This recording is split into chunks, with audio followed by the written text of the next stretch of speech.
When I was 6 years old, I learned how big the world was by walking through it alone. Every morning, my older sister would walk me to school. She was still a child herself, already carrying more responsibility than she should have had, and taking me to school was one of them. Once she left me at the schoolyard. She believed I went inside like I was supposed to, but some days I didn't. Instead, I turned around and walked all the way to the naval piers, which was around 5 miles, where the ships were docked and the planes rested between flights. The sailors didn't chase me away. They talked to me. They let me climb onto the decks of old destroyers, let me sit in cockpits that smelled of oil and metal and salt air. To me, it was magic.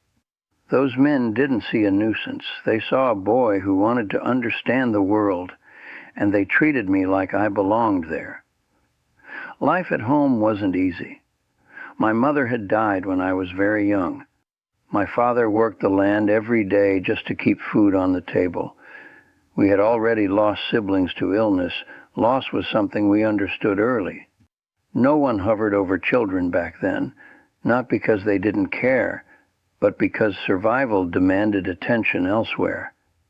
Eventually, my teacher found out what I was doing. Word reached my father.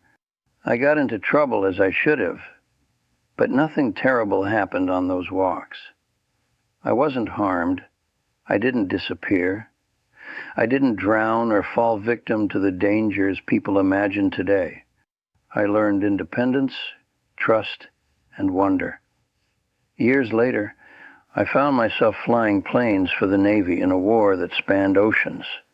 The boy who once sat in cockpits asking questions grew into a man who flew them for real.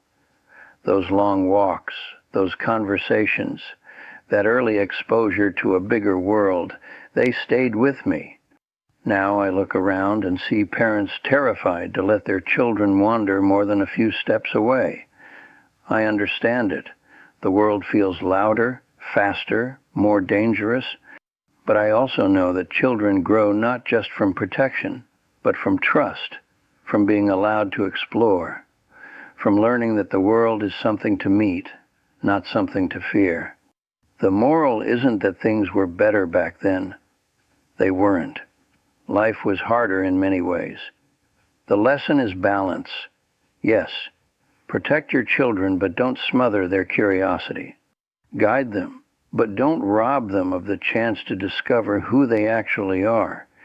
Teach them caution, but also courage, because sometimes a 6-year-old walking a long road with nothing but questions ends up finding his purpose along the way.